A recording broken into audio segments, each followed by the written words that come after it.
Folks, I want to first acknowledge this morning's announcement that the Ontario Public Service will be returning to office full-time in the coming months. And I want to thank our incredible public servants for the work they do for the people of Ontario every single day. Ontario's public service is the best in the entire country.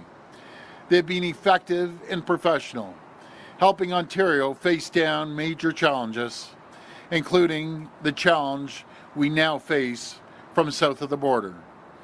Our province is in a fight for our lives, and I could not deliver on our plan to protect Ontario's economy, our workers, and our future without our public service.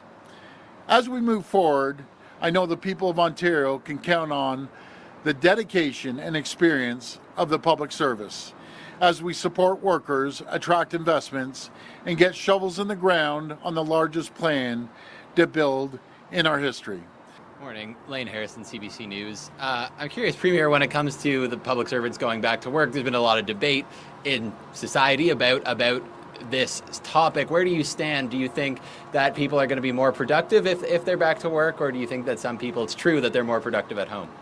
Well, I believe everyone's more productive when they're at work, and how do you mentor someone over a phone? You can't. You got to look at them eye to eye, over the water cooler, wherever, train them, camaraderie, plus the economy too. I'll just use downtown Toronto, for example. The path. You know, there's hard-working entrepreneurs that their businesses basically just died when, when they weren't seeing the flow of traffic. But I understand all the companies I've talked to, from the banks to the insurance companies to everyone else, everyone needs to go back to work. You're aware, no doubt, by now that the driver who's accused of dangerous driving in the death of Andrew Castillo, that father of three, is the same one that hit you back in January. Yeah. I wondered what went through your head when you realized that connection, and whether you think that guy should have been driving.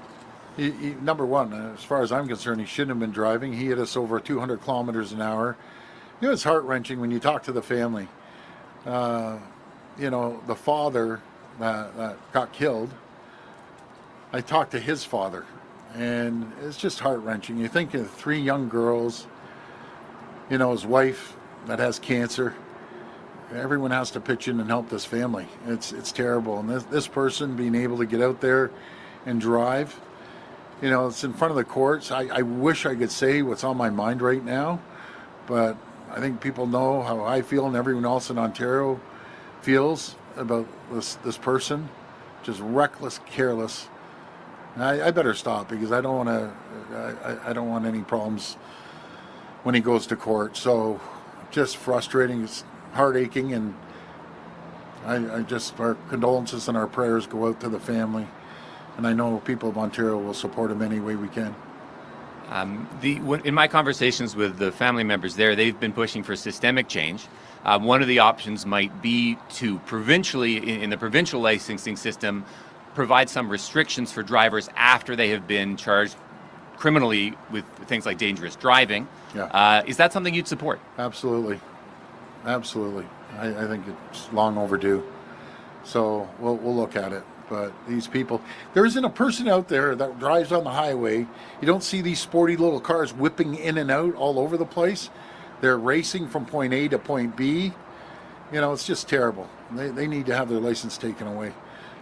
Cars impounded. Because you're taking a life, a father's life, a brother's life. That's just very sad. Those who aren't covered in the CUSMA or USMCA deal, they're getting hit, especially the auto sector, the steel sector, they're getting hit, but we're going to be there to support them. Our goal is to onshore every possible product we can until they don't have to face the tariffs, and it will create more jobs. So that's what we're working on with the Minister of Economic Development and Trade, and every single person's job, as far as I'm concerned, is to find products and onshore them. What really bothers me lately, and I got to have a chat with all the retailers, the big five. I've heard many stories that you're outsourcing out of our country when there's great manufacturers here. I heard a story yesterday that you're going to Thailand, you're going to China, pulling business away from Ontario workers. if I have to put a Canadian flag and every other flag on every single product and legislate it until the consumer can see that you aren't pulling the wool over their eyes, because that's what they're doing, and I still have to get a can of Campbell soup that's putting that Canadian flag on, that's not being manufactured here, misleading the people, and getting it, getting it produced in Camden, New Jersey, the can, the label, the stuff inside. And do you know what they put? Recipe of Canada. Do you think the people of Ontario are that dumb? Like, I'm gonna call you out. I'm getting one of those cans. I'm gonna rip that label off and encourage people to buy made in Ontario, made in Canada soup. And maybe what you should do is bring back your manufacturing facility that you closed down in Etobicoke and got rid of hundreds of people. But I just can't stand sneaky companies that do stuff like that. This judge, Justice Kathira Jalali, gave respondent Joseph Leclerc 4 months of house arrest instead of the mandatory 4 months in jail. And as I said, the respondent was a 5-time impaired driver, and he was high on fentanyl and driving the wrong way down a Mississauga street while on a 2-year driving ban. This judge was appointed by your government, so you have said in the past, just like seeing her actions now and considering, everything you have said about bleeding heart judges, do you think you made a mistake in this appointment, and do you believe she should be reprehended for refusing to follow the law? That's the best question you've ever asked me. Wow. That's a very good question. I'm going to look into this, Judge. I don't even know. I don't sit there and handpick judges. That goes through a whole process, Attorney General and everything. But you're right. We do have weak-kneed judges. Not all, because we have great judges. Let me qualify that. Great judges, but we have some weak-kneed ones that make big-time mistakes. And so I'll look into this. But I'm glad you're holding them accountable. That's good. The media has a role to play. You got to call them out. You got to call them out by name, too, because who are they accountable to? Judge gets a job. He has a job for life.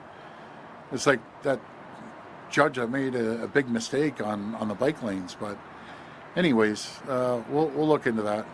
But thank you for that, and keep calling these ridiculous non-sentences out if you could. Thank you, Premier. I'm not sure if you're going to like the second question That's as all much right. as about I get housing. the good and the bad, but go ahead. So the CMHC projection showed annual housing starts dropping into the low 60,000 range from 2025 onward, which is far below the 150,000 to 175,000 annual target that you set out. So pretty much what this means is that from 2026 onwards, Ontario will need to build nearly 3 times its forecast pace to hit the annual 170,000 yearly target. And this is despite considering long-term care beds, retirement homes, and student dormitories as well in the housing statistics. So you said that you're going to meet with the PM this Monday for a heart-to-heart. I'm just wondering if you're going to make the case for him about removing the HST entirely federally and provincially, and not only for first-time home buyers, especially considering these last numbers.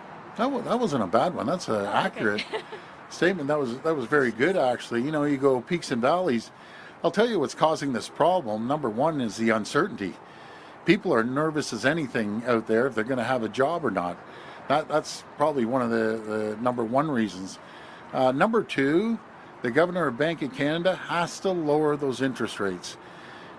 He mentioned that below 2%, you'll lower them. Didn't lower them. Got 2.75%. Knock them down 0.5% or even a full percentage. You'll see the market take off like greased lightning there. And as for the HST, I got my knuckles wrapped a little bit from the finance minister because he's doing his job. That's a lot of money, but that's something we'll sit down with the finance minister and the prime minister and see how we can look at the HST for certain sectors. And the other thing is a big one. I know the mayor may not like this, but the DCs. You got to knock down some of the DCs. So if everyone pitches in, the province, the cities, and the feds, it's never just one level of government. We need everyone pitching in. And then the stress tests. Folks, I'm going to simplify this. If people don't understand the stress tests, let's just say your interest rate, I'm just throwing out wild numbers, 3%. Then you go to the bank, they put 2% on top of that. You have to make sure that you can handle a 2% interest hike. Let's knock it down by 1% at least. And I get it. You don't want to be in the 2008 scenario, that you owe more than what the house is worth, but you got to get more people approved to buy homes. And how you're able to buy a home is get a good paying job. And so we're trying to create that environment and conditions. Sorry, But I can promise you one thing, we're going to get out of this little rut. You ask the construction professionals, been in the game longer than I have. You've up and down, and this time it's down, but it's up to us to create the environment and conditions to give people confidence. Can I just, sorry, Premier, just very quickly, can I get a yes or no on whether you're going to bring up the HST cut to the I'll mention it to them, but we have to be prudent fiscal managers too, and that's something that I appreciate the finance minister. I'm out there saying, yeah, let's get it done. He's saying, hey, we got to watch the dollars and cents. And that's why I love him. I always tell him he's the best finance minister ever. So it's a happy balance. There's a lot of fires across Ontario right now, even in Kawartha Everywhere. Lakes. Yeah. And I think just about every province in the country right now is experiencing wildfires. So resource sharing between provinces must be kind of difficult at the moment. Given all that, is it time to look at putting more resources into wildfire fighting? Yeah, we are actually. We're buying new water bombers. The problem with the water bombers, they're taking 3 to 4 years because everyone needs them. We're also looking at the large helicopters that you've seen on television scoop up water. We put resources in Newfoundland. We have some water bombers there. I had a call from Premier Holt from New Brunswick. They're facing problems. It's a conversation that we had with the Prime Minister that we need resources, national resources across the country because it happens frequently. We send firefighters in, we send equipment in and help each other. But right now, like everywhere seems to have issues, every single province. So we're putting more money in to answer your question. But we need to do it quicker. We got to get the company that makes the water bombers to make them a lot faster, quicker. On the federal angle, is that something you'll be bringing up with the Prime Minister on Monday? Yeah. And can you sort of tell me specifically what you're looking for? And just on the New Brunswick request, did they request resources from Ontario but were not able to spare any? Yeah, we can't right now. We gave resources to Newfoundland. And we brought this up to the Prime Minister over at the Council of Federation meeting. And we're going to follow up on a conversation